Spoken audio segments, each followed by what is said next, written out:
4.5 अरब साल। जी हाँ, हमारी इस पृथ्वी का भूगर्भिक इतिहास सच में हैरान कर देने वाला है। प्री कैम्ब्रियन काल के उबलते हुए परिदृश्य से लेकर आज के होलोसीन युग तक, जहाँ हमारी मानव सभ्यता बसती है, ये सफ़र किसी महाकाव्य से कम नहीं है।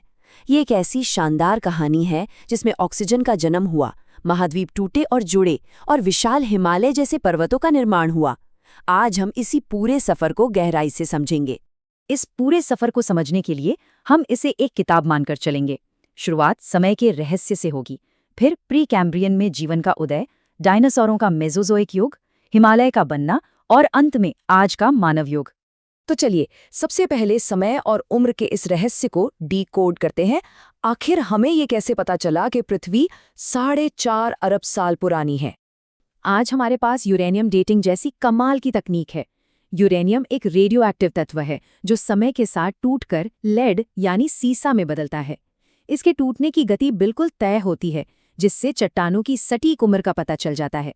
लेकिन जरा सोचिए, सदियों पहले जब ये आधुनिक मशीनें नहीं थीं, तब फ्रांसीसी वैज्ञानिक कामतेदी बफन ने क्या किया होगा? जब पूरी दुनिया मानती थी कि पृथ्वी सिर्फ कुछ हजार साल पुरानी है, तब बफन ने ऊंचे पहाड़ों पर समुद्री जीवों के जीवाश्मों का अध्ययन किया और पहली बार ये साबित कर दिया कि पृथ्वी का इतिहास दरअसल बहुत लंबा है।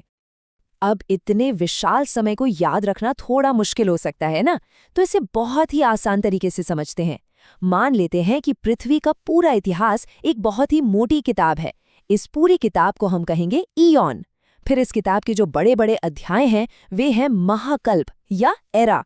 उन अध्यायों के अंदर के पन्नों को हम कल्प या पीरियड कहेंगे, और उन पन्नों पर लिखे गए पैराग्राफ होंगे हमारे युग या ईपोक। बस इस ढांचे से करोड़ों साल का इतिहास एकदम साफ हो जाएगा। आइए अब इस किताब का पहला अध्याय खोलते हैं, प्री कैम्ब्रियन काल, जीवन और ऑक्सीजन। ये वो समय था जब वायुमंडल आज जैसा बिल्कुल नहीं था। आसमान नीले की बजाय नारंगी या लाल दिखता था और ऑक्सीजन का तो कोई नामो निशान ही नहीं था। पृथ्वी बस धीरे धीरे ठंडी होकर ठोस सतह में बदल रही थी। सूरज की जानलेवा अल्ट्रावायलेट किरणें सीधे जमीन पर आ रही थीं। ऐसे में सागर का पानी एक सुरक्षा कवच बन गया और जीवन पानी के अंदर शुरू हुआ। यहीं पर सागरीय घास और शुरुआती साइनोबैक्टीरिया ने प्रकाश संश्लेषण यानी फोटोसिंथेसिस करना शुरू किया।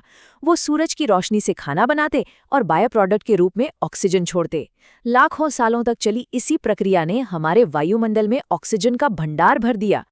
इस पूरी घटना को याद रखने का एक बहुत ही शानदार तरीका है। बस ये लाइन याद कर लीजिए, प्री कैम्ब्रियन गैस से बनी ठोस, सागर में उगी घास। ये एक लाइन इस पूरे महाकल्प के सार को दिमाग में एकदम सेट कर देती है। पृथ्वी ठोस हो गई है और ऑक्सीजन भी आ गई है। अब एंट्री होती है पेलियोजोइक एरा यानी पुराजीवी महाकल्प की, जहां जीवन का असली विकास शुरू होता है। इस एरा में विकास के चरण बेहद नाटकीय रहे हैं। कैम्ब्रियन कल्प में समुद्री जीवन का भारी विस्फोट हुआ, तो ऑर्डोविशियन में ज्वालामुखी फटे और पहाड़ बने। फिर सिलूरियन में बिना पत्तियों वाले पौधे पहली बार जमीन पर आए। डिवोनियन को तो मत्स्य युग ही कहा जाता है, क्योंकि मछलियों में जबड़े विकसित हुए। इसके बाद आया कार्बोनिफेरस, जहां विशाल पैंजिया महाद्वीप बना, और अंत में पर्मियन, जहां रेंगने वाले जीवों ने कठोर छिलके वाले अंडे देने शुरू किए ताकि वो सूखी जमीन पर भी आराम से रह सकें। यहाँ पर भूगोल की एक बहुत ही आम गलतफहमी को दूर करना जरूरी है। जब विशाल पैंजिया महाद्वीप 2 हिस्सों में टूटा, तो उत्तरी हिस्से को लोरेशिया और दक्षिणी हिस्से को गोंडवाना लैंड कहा गया। अक्सर लोग कंफ्यूज हो जाते हैं, लेकिन ये एकदम साफ होना चाहिए कि उत्तरी अमेरिका कभी भी गोंडवाना लैंड का हिस्सा नहीं था, बल्कि वह यूरोप और एशिया के साथ उत्तरी लोरेशिया का भाग था। और कार्बोनिफेरस कल्प का एक तथ्य सच में दिमाग घुमा देने वाला है। उस समय जमीन पर जो विशाल और घने जंगल उगे थे, वे दलदलों में दब गए। लाखों सालों के भारी दबाव के बाद वही जंगल कोयले में बदल गए। यानी आज जो बिजली हमारी आधुनिक दुनिया को रोशन कर रही है, वो काफी हद तक उन्हीं करोड़ों साल पुराने दबे हुए जंगलों की ही देन है। और अब आता है हमारा मेसोजोइक एरा। इसे हम बेझिझक ब्लॉकबस्टर युग कह सकते हैं। हॉलीवुड की सबसे बड़ी फिल्में इसी एरा पर आधारित हैं। इसकी कहानी 3 अहम हिस्सों में बटी है। ट्रायासिक कल्प में पहले डायनासोर और छोटे स्तनधारी जीव आए। फिर जुरासिक काल में डायनासोरों का राज हुआ, और अंत में क्रिटेशियस कल्प, जब प्लेटें इतनी भयानक रफ्तार से टकराईं कि उत्तरी अमेरिका के रॉकी और दक्षिण अमेरिका के एंडीज जैसे विशाल पर्वतों का निर्माण हो गया। इसी जुरासिक काल का एक जीव था आर्क्योप्टेरिक्स। ये रेंगने वाले जीवों और आज के पक्षियों के बीच की एक मिसिंग लिंक था।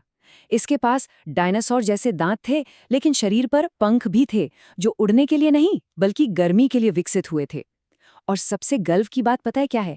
ऐसे जीवों के अवशेष भारत की नर्मदा घाटी में भी मिले हैं। ये साबित करता है कि डायनासोरों के विकास में भारत के भूगोल का भी बहुत बड़ा योगदान था।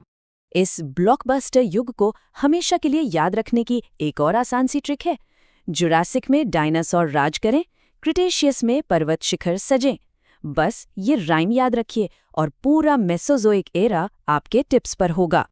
क्रिटेशियस के अंत में एक एस्टेरॉयड ने डायनासोरों का खात्मा कर दिया और अब शुरू होता है टर्शियरी पीरियड, जहां हिमालय की नींव रखी गई। दुनिया के सबसे ऊंचे पर्वत हिमालय के जन्म की कहानी सच में अद्भुत है। गोंडवाना लैंड से टूटकर हमारी भारतीय प्लेट करोड़ों सालों तक उत्तर की ओर एक नाव की तरह खिसकती रही। फिर इयोसीन युग में ये यूरेशियन प्लेट से पूरी ताकत के साथ टकरा गई। इन दोनों के बीच मौजूद उथले टेथिस सागर के तल में जमा मलबा इस भयानक टकराव से मुड़कर आसमान की तरफ उठने लगा और इस तरह जन्म हुआ हिमालय का। जाहिर है, पहाड़ों का निर्माण कोई रातों रात तो हुआ नहीं। इयोसीन में वृहद हिमालय बना, फिर ओलिगोसीन और मायोसीन युगों में यूरोप में एल्प्स और भारत में लघु हिमालय का उत्थान हुआ, और फिर प्लायोसीन युग आते आते हिमालय की सबसे बाहरी श्रृंखला शिवालिक बनी और हमारे वर्तमान महासागरों ने अपना आधुनिक स्वरूप ले लिया। इस पूरी भूगर्भिक टाइमलाइन को दिमाग में फिट करने के लिए ये ट्रिक सबसे बेस्ट है। इयोसीन में हिमालय जागा, प्लायोसीन में सागर भागा। और अंत में हम आ पहुंचे हैं क्वाटरनरी पीरियड पर। ये हमारा अपना समय है जो आज भी चल रहा है। हमारा वर्तमान अस्तित्व एक बहुत बड़े नाटकीय बदलाव पर टिका है। प्लिस्टोसीन युग को महान हिम युग कहा जाता है। पृथ्वी की कक्षा में बदलाव के कारण तापमान इतना गिर गया कि दुनिया मीलों मोटी बर्फ की चादरों से ढक गई। लेकिन फिर आया होलोसीन युग, जिसमें हम आज जी रहे हैं। मौसम गर्म हुआ, बर्फ पिघली और इसी अनुकूल मौसम में मानव सभ्यता ने खेती करना और शहर बसाना शुरू किया। इस अंतिम क्रम को याद रखने का सबसे सरल तरीका है प्लीस्टोसीन में जमी थी बर्फ, होलोसीन में पिघली सब। लेकिन ये जो होलोसीन युग है ये पूरी तरह से स्थिर नहीं रहा है। 1300 से 1870 के बीच का समय लिटिल आइस एज था। दुनिया के कई हिस्सों में तापमान फिर से काफी गिर गया था। और अगर हम मानव इतिहास को देखें तो ये वो समय था जब दुनिया में बड़े बड़े साम्राज्य बन और बिगड़ रहे थे। जलवायु में छोटा सा बदलाव भी कितना गहरा प्रभाव डालता है, ये उसका सबसे बड़ा सबूत है।